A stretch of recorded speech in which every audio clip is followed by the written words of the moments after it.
You are listening to Redefining Rural, a podcast dedicated to celebrating, elevating, and changing the way we think about rural education in the state of Colorado and beyond. Download and subscribe wherever you get your podcasts, and don't forget to follow us on your favorite social media platform. Welcome, everybody, to our next episode of Redefining Rural. We're excited to have you for a relaunch of an episode we had regarding the Santa Fe Trails BOCES and the incredible work that they're doing around college and career readiness. And so sit back and hear all the exciting things that's going on in Colorado. Michelle, why don't you tell us more? Hi, everybody. Michelle Murphy with the Rural Alliance. Really excited to be back. It feels like a very long time since we've all gotten together on a recording. And excitingly, Danielle LaPlatte is in a new role in space. So we'll let her talk about that because I'm about to kick it to her to talk about the incredible opportunities we have. For the next few months, we are going to focus on, as Kirk said, great works in districts around workforce development, college and career readiness, apprenticeships, internships, all sorts of amazing things, and also highlight some incredible partnerships that are actually making that happen, which is why we're back here today.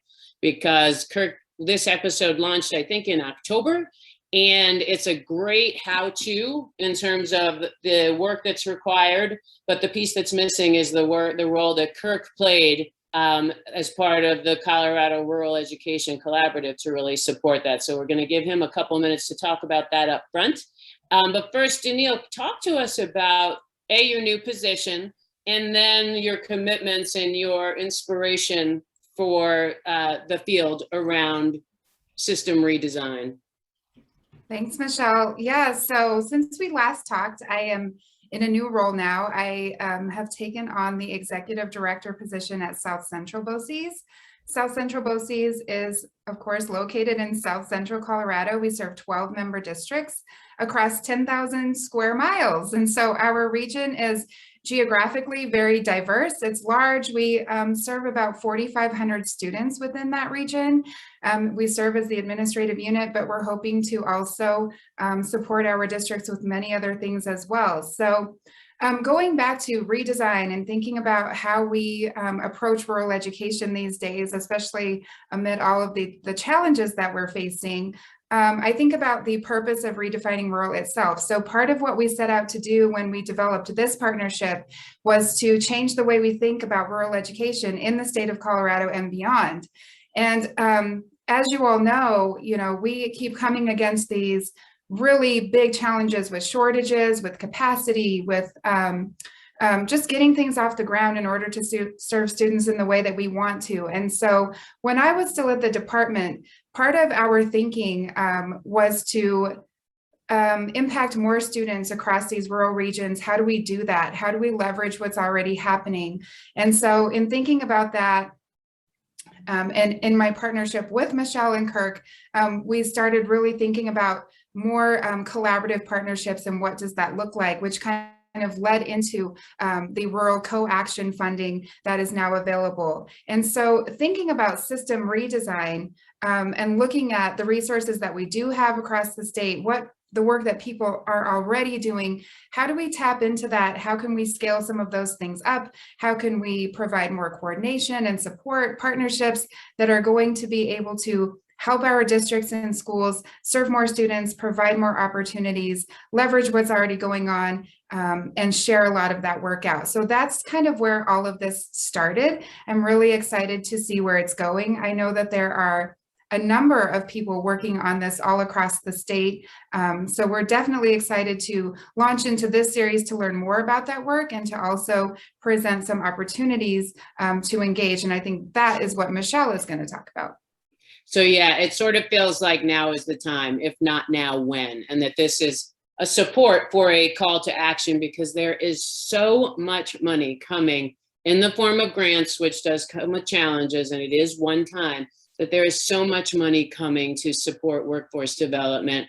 The Rural Co-Action Grant, which I call Danielle's money because she really made that happen, is $15 million to support student workforce development. We know there'll be educator workforce development dollars, behavioral health development dollars, and really, from what I'm hearing, we haven't seen the legislation yet. It's ground up. It's you all coming together to determine, determine what your community needs and go for it.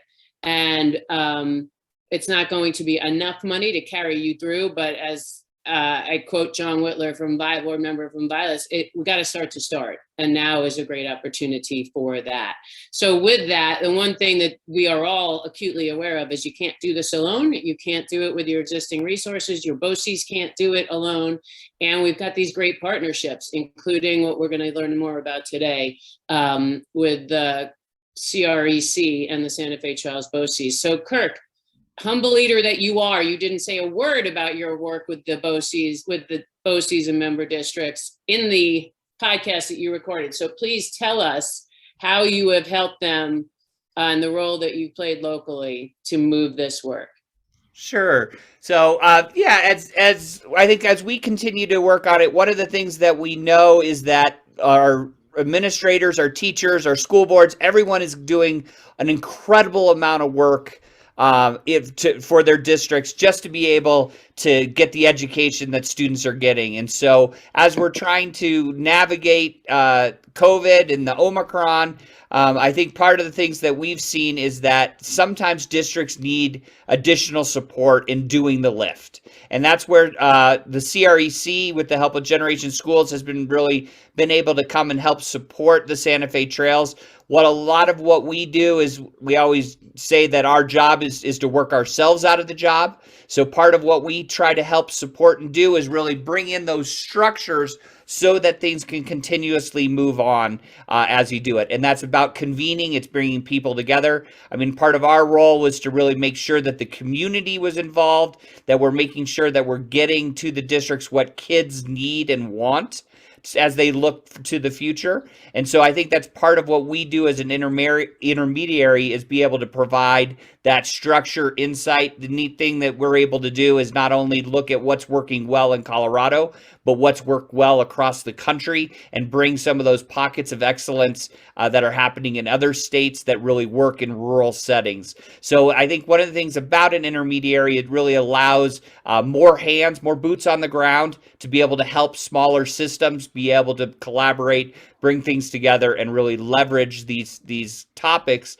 so that kids have more options in it. And so I think what we've been able to do, both in Santa Fe Trails and then helping support along the I-76 corridor, is be those extra boots on the ground to help districts and those thought partners as they go through it. And so I think our hope is as we continue to see more additional monies come into this area, that organizations like CREC and others are able to help districts really make this work happen and go from a good idea to actually really strong, robust practices in their area. So hopefully in today's episode, you'll get to hear an example of what that looks like in the Santa Fe Trails BOCES. And those who don't know that area, that is the La Junta area along Highway 50. And so hopefully you get to hear the great work that's going on in that region. Thanks, Kirk. Thanks, Danielle. Enjoy the episode, and we'll be back next month with more from Grand County. I am really honored to have two wonderful educators from the Santa Fe Trail BOCES here to talk about the great work that they're doing around college and career readiness. For those who don't know, the Santa Fe Trail BOCES is in La Junta, and it's the 6 surrounding districts around in the southeast part of the state. And so I'm very excited for Lauren and Jen to talk to us all about the great work that they're doing down in the Santa Fe Trails BOCES. And so to kick it off, I'd love to have Jennifer and Lauren, if you guys would like to introduce yourself and tell us a little bit about what's going on in the Santa Fe Trail BOCES. Great. Hi, I'm Jennifer, and I'm the Special Project Coordinator. This is my 7th year at Santa Fe Trail BOCES. This is actually my 6th year doing this type of work, and our 4th year in the Pathway to Prosperity project that helped us get the RISE grant. My name is Lauren, and I am the Assistant Director at Santa Fe Trail BOCES. This is my 1st year in this role, but I've previously been a principal in one of the districts here with Santa Fe Trail BOCES and have experience working with Jennifer and Kirk through this process. Great. So Jennifer, tell us a little bit about what is Pathways to Prosperity and how that fits into the RISE grant of the work that you guys have been doing. All right, so our Pathway to Prosperity project really has three main focus areas. So the first is internship. We are focusing on exposing students to work opportunities in the Arkansas Valley. And one way we do that is to prepare them for internships, and then we place them in a local business or organization in the career pathway that they have chosen. The third part of our Pathway to Prosperity is in entrepreneurship. And so we're teaching students about entrepreneurship, what that means, because if there is not a career in our community that they're interested in, they could create their own career by being an entrepreneur. And actually in rural America, there are many entrepreneurs. They don't recognize themselves as such because they're just doing what their families have always done. And so we're teaching them about entrepreneurship and that they can do that in rural America and make a living doing that. And then the third part of that is of Pathway to Prosperity is what we call real world problem scenarios. And this is an opportunity for 5th to 12th graders to connect with businesses and business leaders in our community to learn real life problem solving skills to bring relevance to the classroom. And that's when we connect someone from the community with a teacher to learn a lesson, to bring relevance and interest to a lesson that the teacher is already teaching. And so those three parts together help us to achieve some of our ultimate goals, and that is to keep our young people here, for them to maybe go to college or trade school, go to the military, or go directly to the workplace. But we really want them to consider the Arkansas Valley as their permanent place of residence once they get their training. And then we also bring in succession planning with that, because a lot of our independent mom and pop shops eventually want to retire, and we would like to prepare our young people to take over those needed businesses in the area. Great. So talk to me a little bit more about what real world problem solving looks like in the Santa Fe Trail BOCES. Right.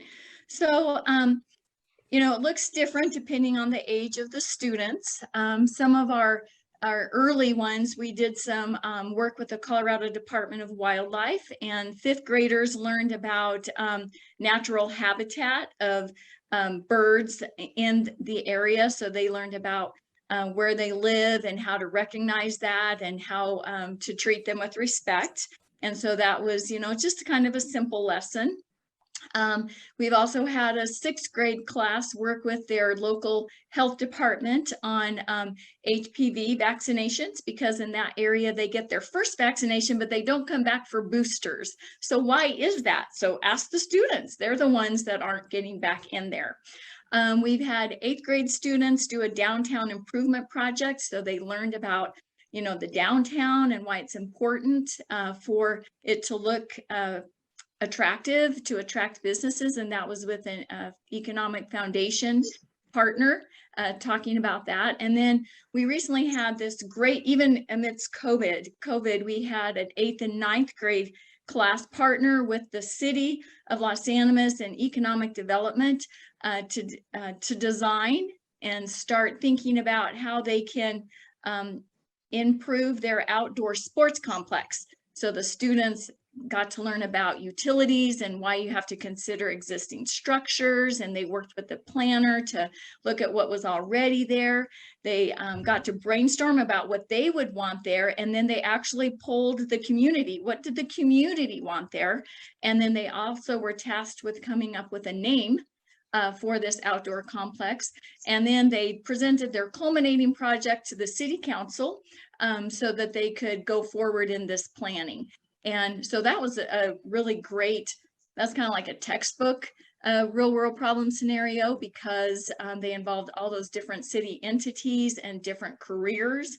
And it really, they don't know there's water lines under the street, and they don't really consider electrical lines. So this really kind of expanded their thinking.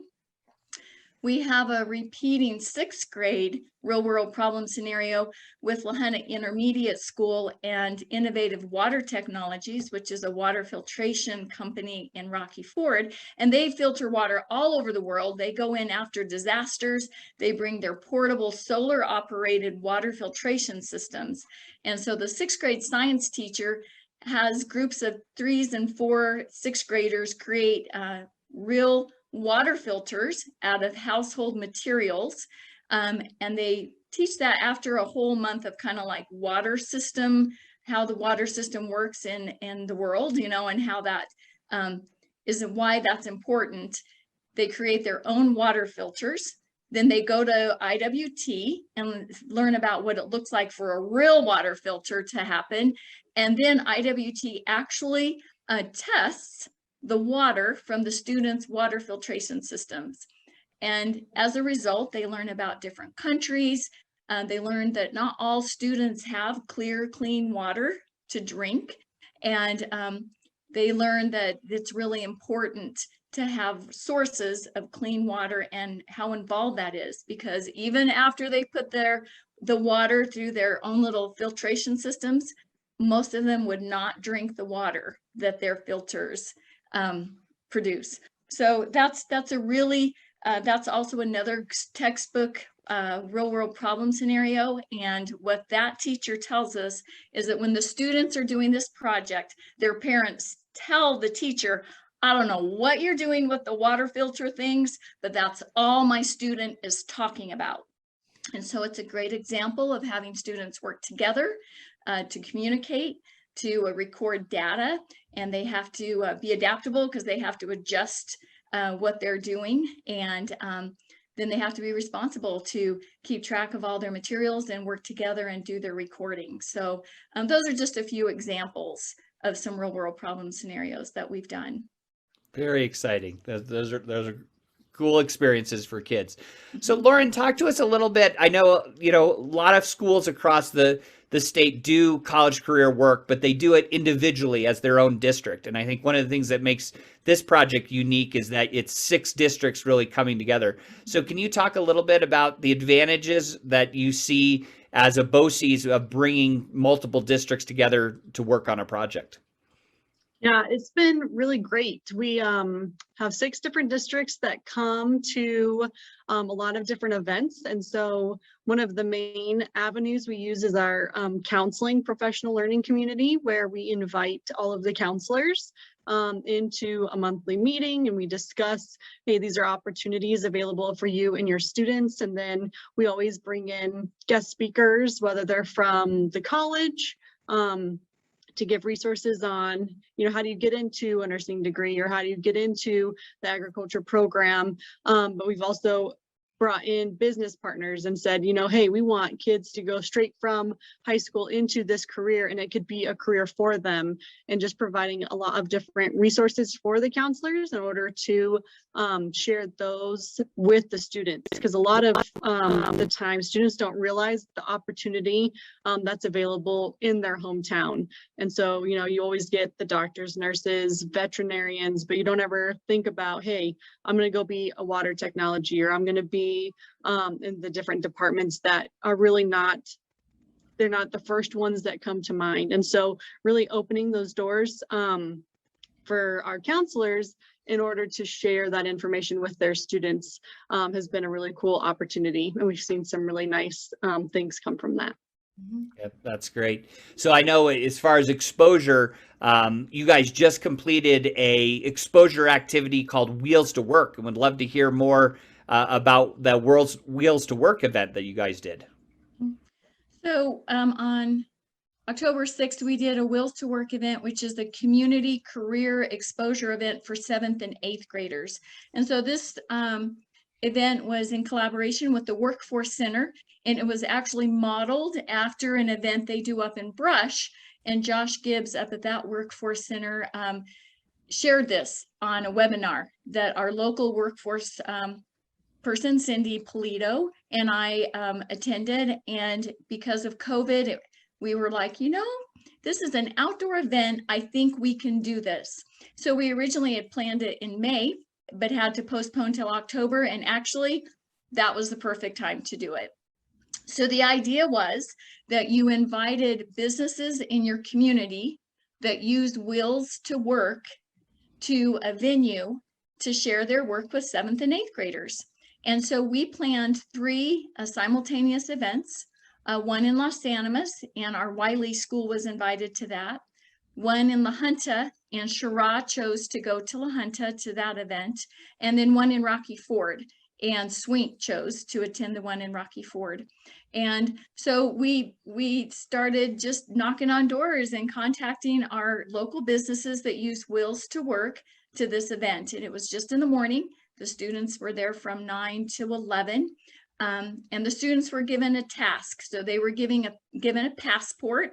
And in that passport, they had 3 sets of the same questions. They had to learn about 3 different businesses, what they did at that work, what kind of education those people had to have. I think there was another question, but I don't remember now what it was. But when they went to talk to that business person had to sign, stamp, put a sticker. Somehow the student had to get 3 stickers on their passport so that we knew they had at least talked to 3 people.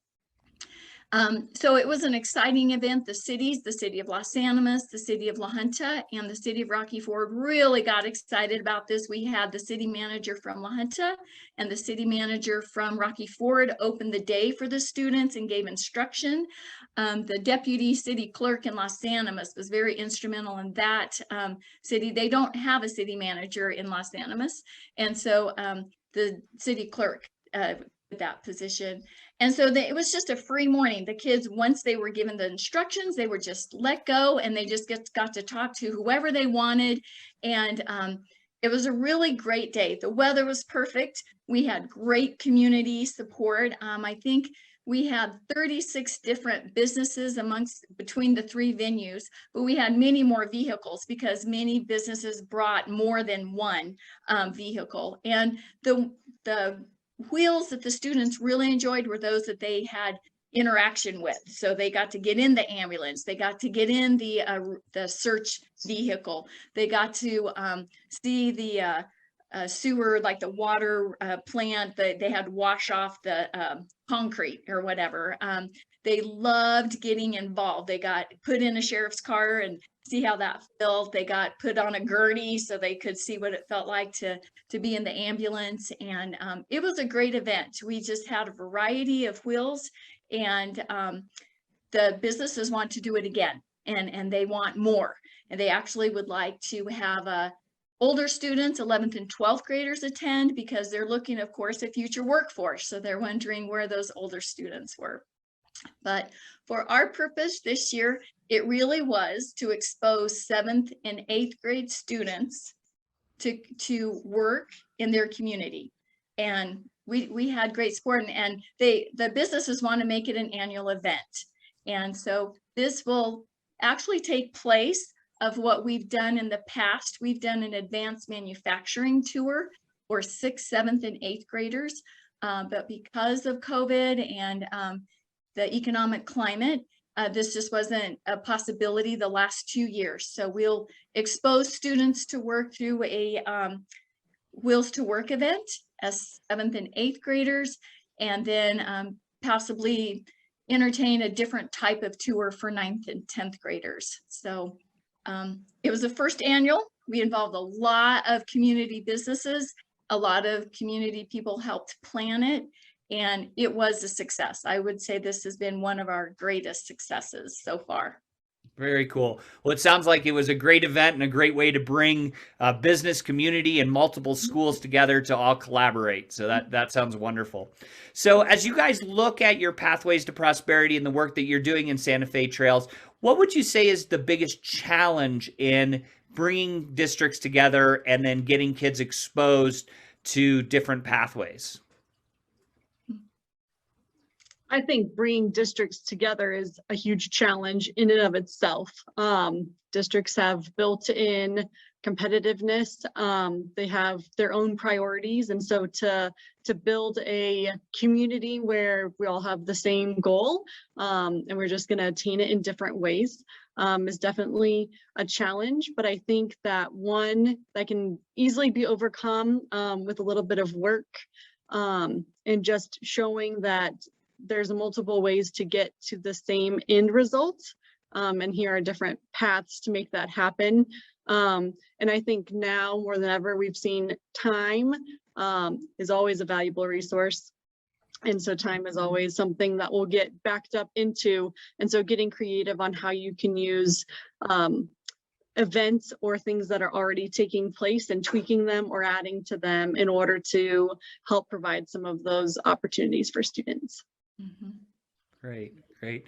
How about the flip side of that question? What do you think has been your greatest success through this process?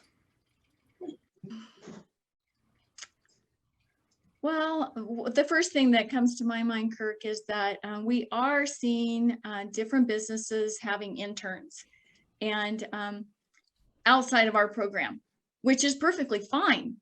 It's just the fact that the culture is realizing that the interns are valuable and they're a valuable way to build future workforce. And we don't need to be in the center of it. But the fact that the community as a whole is starting to invite students in, that I think is a huge success for our work, because we are starting to shift that mindset that the businesses have to start investing in students before they're out of school, that those relationships are important.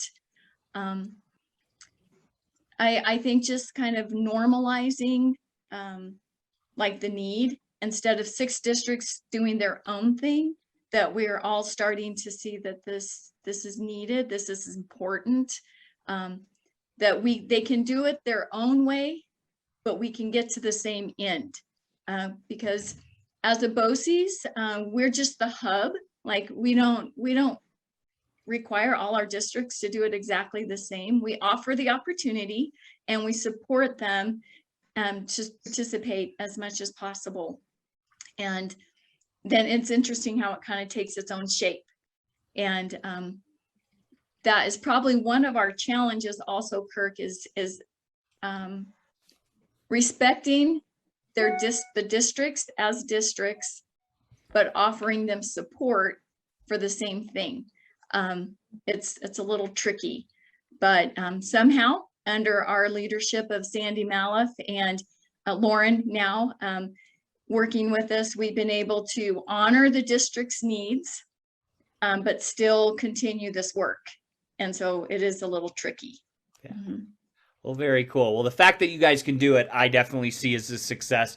I also think another success that I'd love to highlight is the fact that this work really set you guys up for being able to apply for the Governor's Rise Grant, which you all did receive, which was for those who don't know, this was a competitive grant across the state of Colorado for school systems to compete for some of the CARES Act money that the governor had, and that money is now, they were one of the winners of that. And so I guess a question I have for you two is, where do you see this going with these new resources and next steps for your pathways to prosperity? Well, one of the reasons our BOCES was chosen is that we are starting to expose students to careers at a younger age, as early as 4th grade.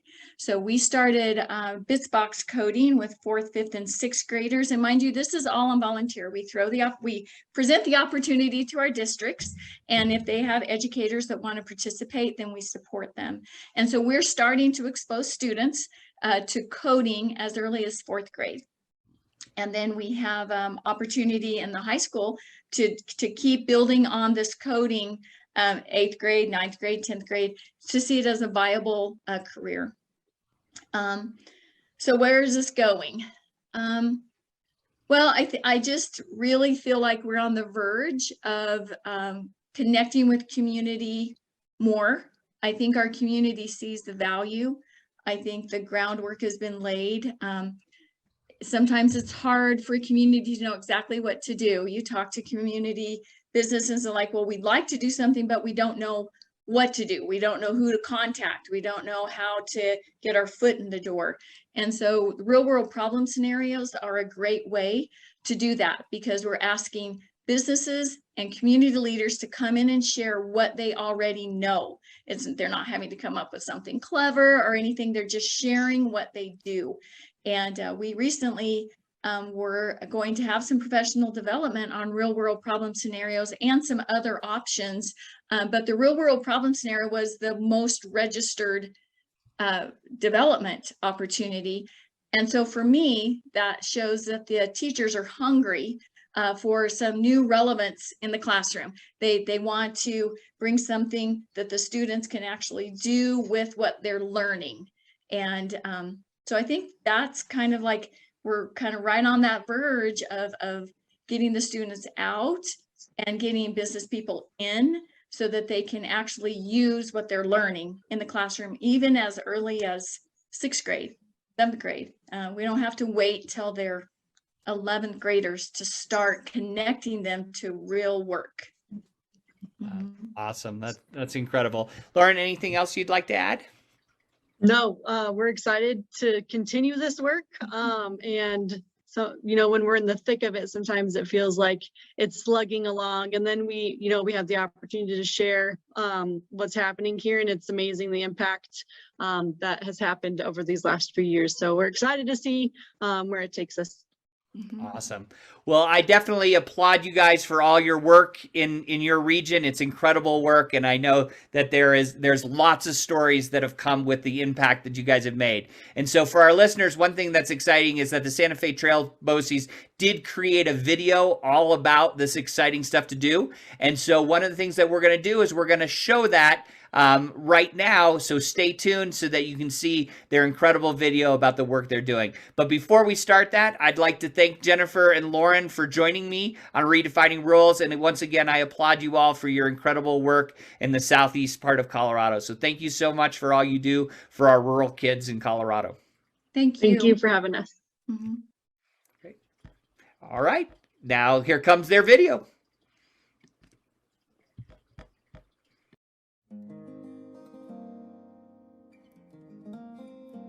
My name is Elliot Zetis, Senior Manager of College and Career Readiness at Generation Schools Network. I work with Jennifer Nesselhuf and Santa Fe Trail BOCES to implement the Pathways to Prosperity program, which provides college and career readiness programming for 4th to 12th graders in 6 different districts. My name is Jennifer Nesselhuf. I'm the Special Project Coordinator for Santa Fe Trail BOCES.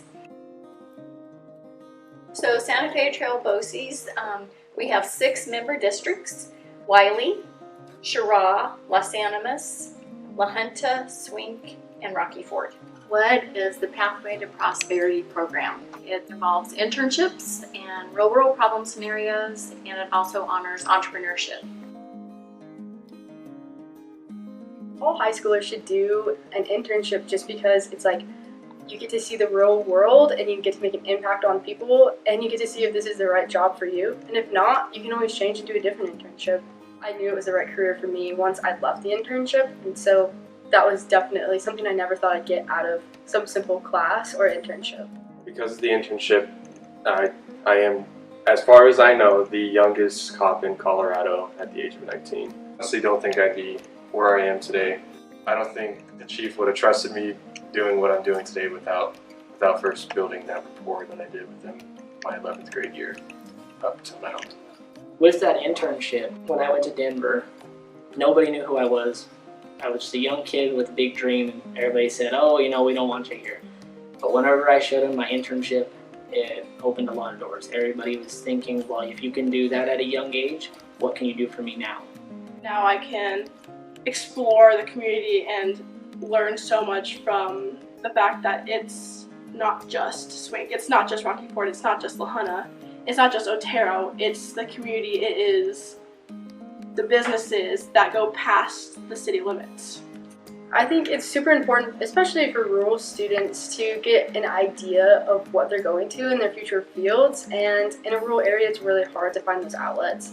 And so any internship opportunity is an opportunity you should take. If you want to be able to try to help local students who are gems, who we want to keep, or who we want to have more time to grow, if we want that, we have to offer the opportunity to be here to do it. I think that the more exposure we can get students in the classroom in rural communities to real life experiences throughout their community lends itself to the Grow Your Own initiative. It really emphasizes that there are job and work opportunities throughout the community that they live in, and that they don't have to go somewhere else to be successful. They don't have to go somewhere else to find purpose in life. If we only think that the jobs exist outside of our tiny towns, we are participating in the brain drain. That's what we used to call it. We need to grow our own. We need to grow our own. And this is a great way of doing it. And what better way of doing it than to try to be a good role model to grow your own. That makes you a better person. Social capital is important for anyone. It's not about young people. It's about everyone. And that's the reality of social capital. Whenever you know people, you can make so much happen, because it works well together. And if you notice today, and I noticed this, every person in that room was smiling. That tells you how powerful internships are. Everybody in a rural community is an entrepreneur. Your farmers and your ranchers are actually entrepreneurs from day one. You have to solve a problem, you're an entrepreneur, because the creative juices have to begin flowing. I'm an entrepreneur now. If we can help young people realize that they can be more creative, we could find that more of them find their way back here. You can see the spark in their eye when they go, hey, this is cool, this is something we can do. I think that's my favorite part. Businesses in the classroom in rural communities, the importance would be most of these kids think that they want out. They think they want to go somewhere else because they don't think there's anything here for them. They don't even realize some of the businesses that are around in the area. They don't know these opportunities are there.